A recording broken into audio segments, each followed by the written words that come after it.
Hey, you guys, Cindy here with Create Your Own Luck and Love. I hope everyone's having a great Tuesday and welcome to Love Talk Live Tuesday afternoon.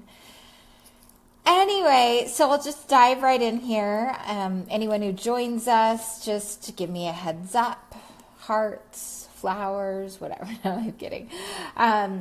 Likes, thumbs up. Couple things, and just so you know, I'll be answering your guys' questions as they might come up.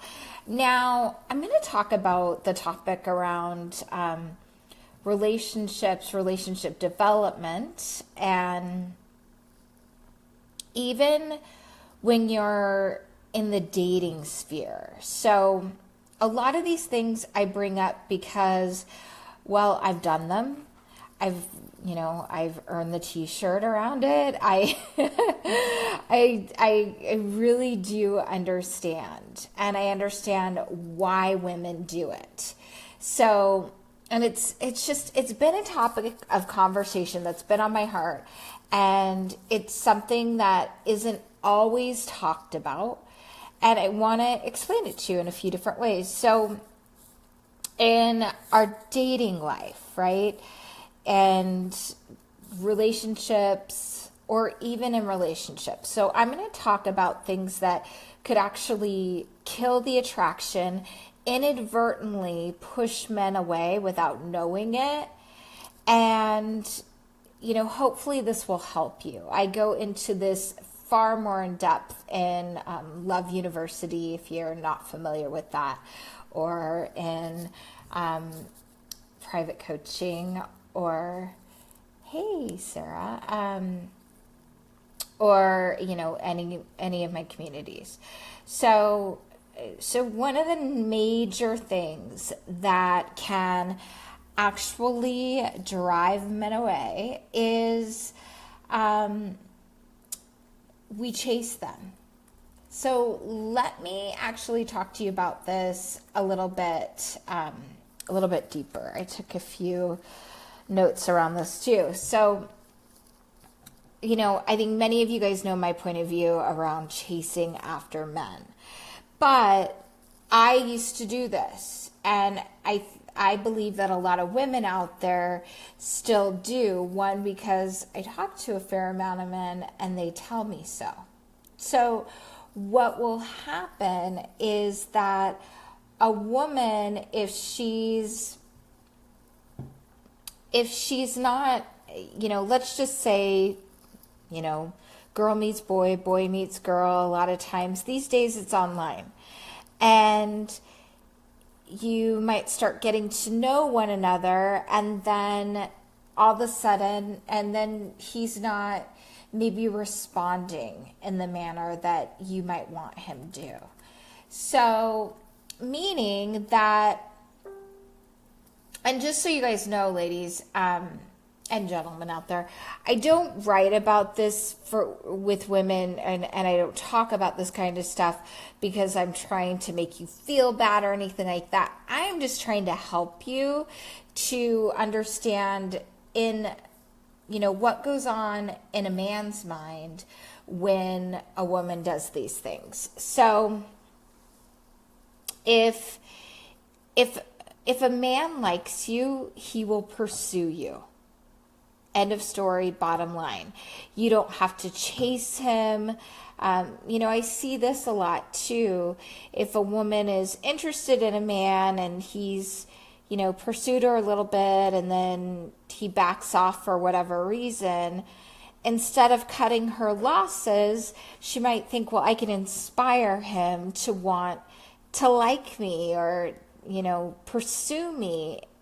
And frankly, so she may send a funny text and he may respond to be kind and polite, and because it's easy in the moment, but he's not really going to pursue.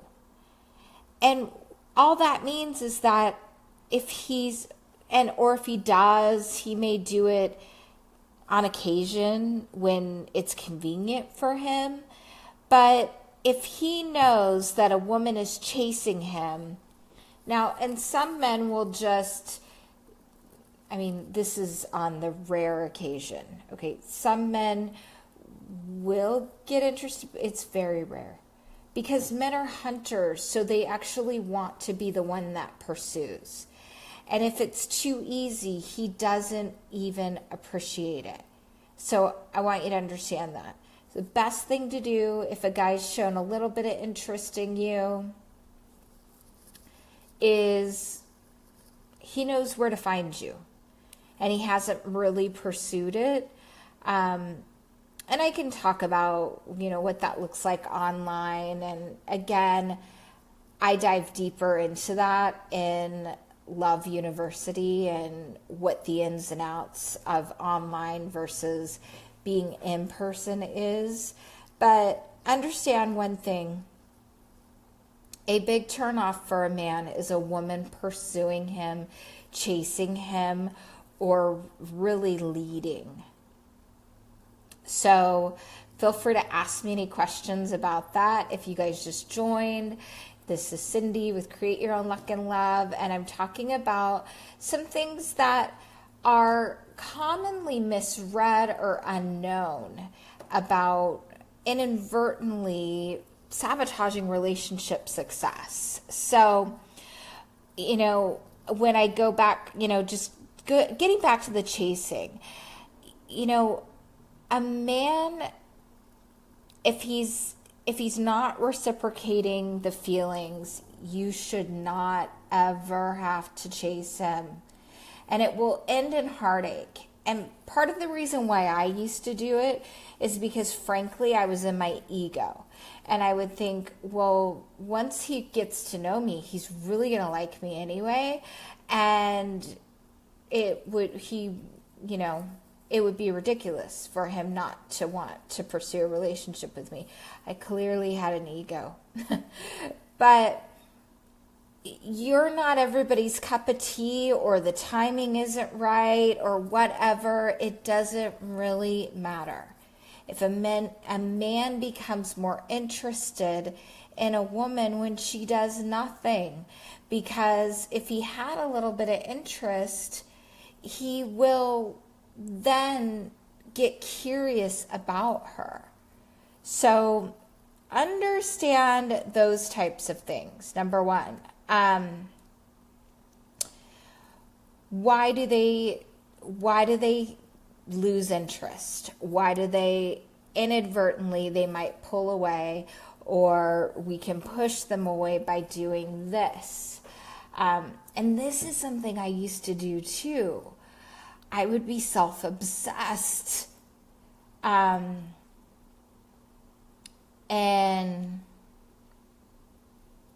Oh, good, Sarah.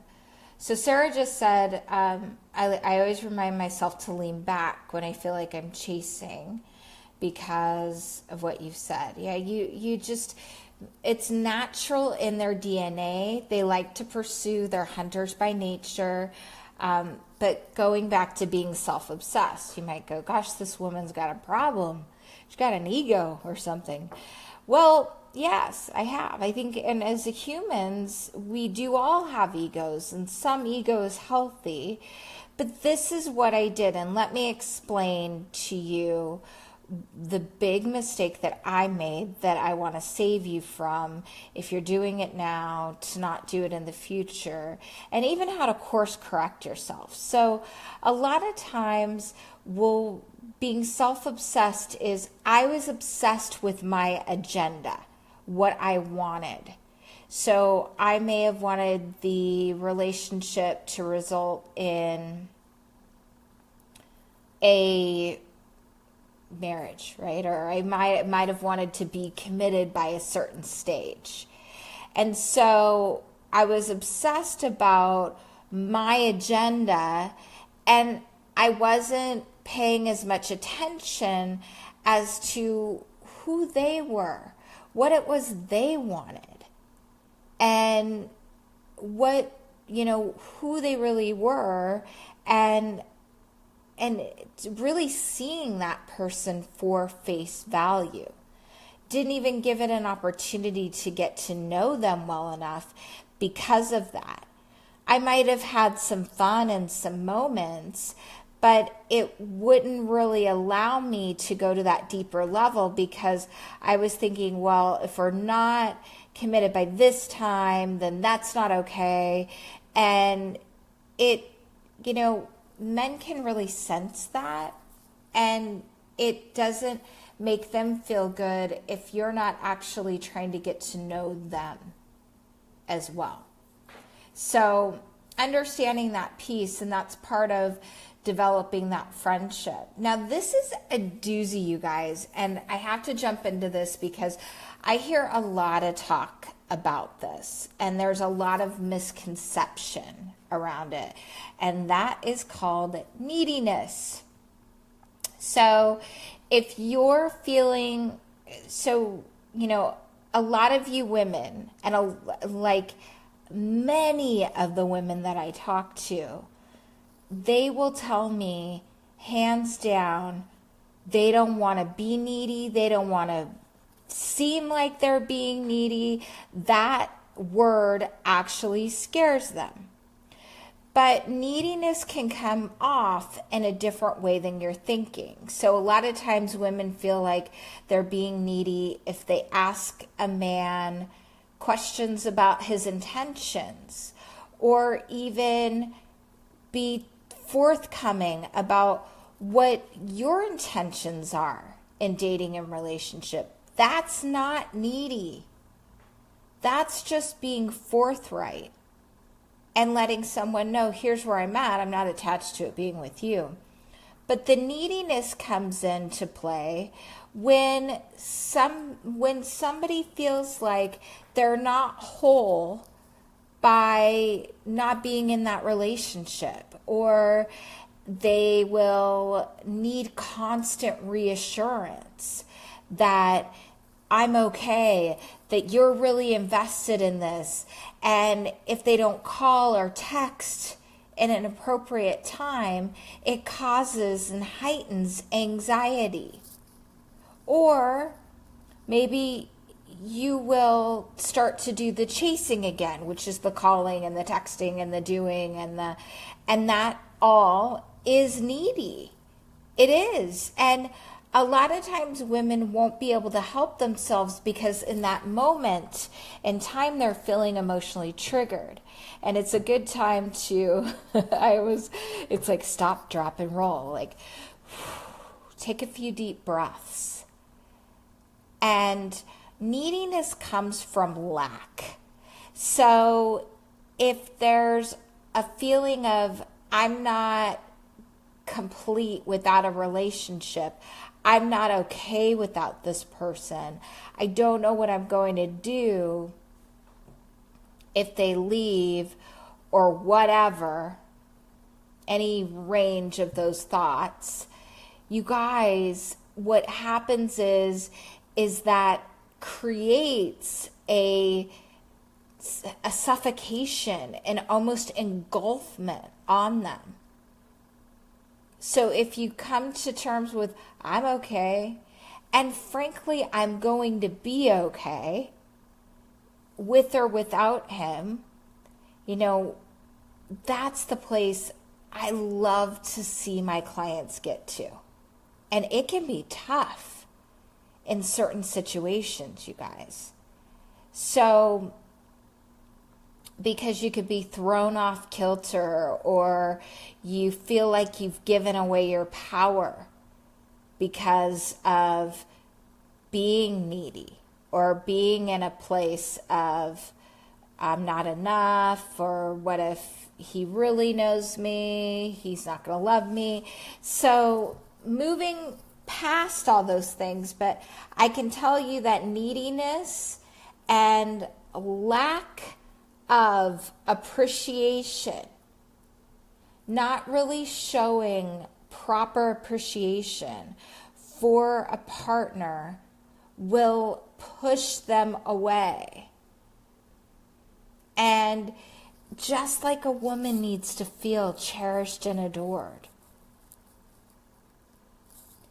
if he doesn't feel equally appreciated, he's going to eventually give up.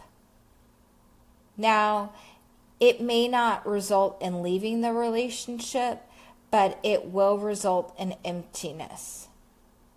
So what do? Like, how do you recover from this stuff? Good question. I'll tell you in a minute. And again, you guys, I really teach deeply and in depth around this stuff and around communication and emotional triggers and really managing your headspace around that in my program, Love University. And feel free to, we'll put a link down there to sign up for a free call with me. We are still in open enrollment. And, so if you're, in another sense, as far as, what was the next note I said? Stressing out about the relationship. See, you guys, I even forget what these things are, so I got to write them down. So I put my little notes, stressing out about the relationship. So what that looks like. Now, this is a big one too. This kind of goes along the lines with being self-obsessed, but it's a little different. So if you're stressing about we're not committed yet, we're not at this spot yet, we're not engaged, we're not this, we're not that, what happens is, again, it's a lack sense feeling. I have a client of mine that is engaged, and they were going through some growing pains, and she was really starting to get stressed out about them not setting a date for the wedding yet. And I was like, okay, so what's coming up for you around that? So we get the opportunity to figure it out, but lo and behold, she had been in a relationship before her first marriage that they were engaged and they could never set a wedding date, and she eventually let him go. And she was like, I felt like he was the love of my life and it didn't work out, and I don't want to see that happen again. So, and if you guys have any questions, feel free to pop in. It's good to see a bunch of you guys. Hi, Cassandra, Circa. Oh, it's good to see you guys. Okay, so going back to stressing out about the relationship. This can be a big deal, right? So what it causes, it's like a buzzkill. Men can sense when you're stressed out about the relationship because you're not being present and you may not be having a whole lot of fun. Or inadvertently, you might be getting angry at them without even realizing it and taking that anger out on them because you're not where you think, right? The visual of where we think it should be. And like my client had gotten in that space, which did create lack thinking. Inadvertently, he pulled away. And the course correction is to give him that space and to always be more distant than the man is. Be receptive, be open, be happy. And, a lot of the stressors about relationships are about not being able to actually go with the flow. Go with the flow, have fun. Now, you don't want to be a doormat. You don't want to be someone, you have standards, you have boundaries. You want to be a woman that he doesn't want to let go of. And you could, in some cases, do everything right, and it may just not be a right time for him. So knowing that and not getting upset, right? If the relationship is not exactly where you want it to be, you've got to take a measure of, all right, so are we in a place where it's too comfortable, or he's not encouraged to want to commit?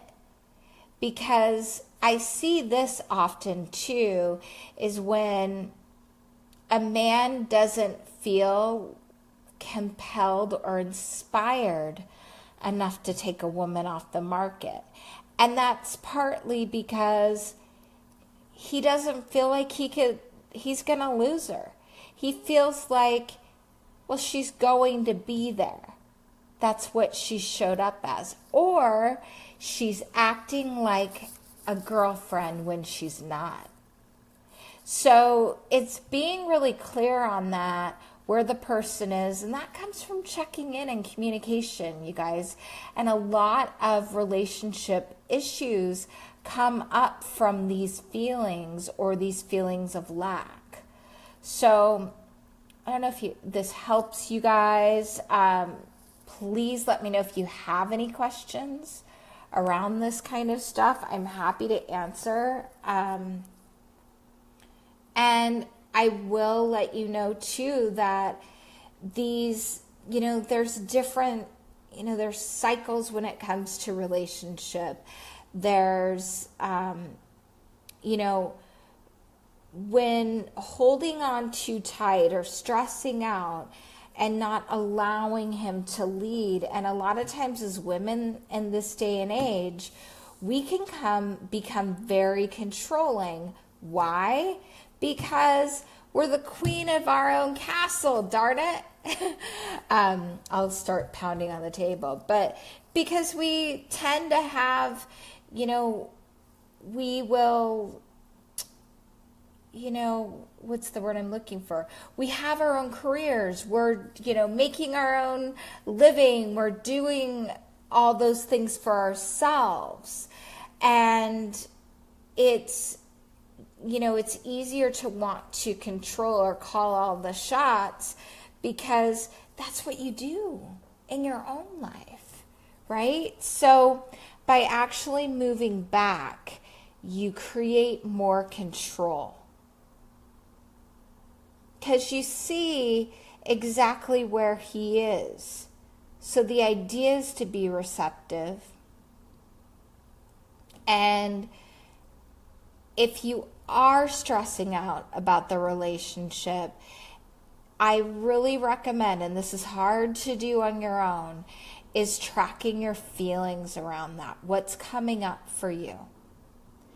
And if the relationship's not where you want it to be, are you getting angry at him? Are you blaming him?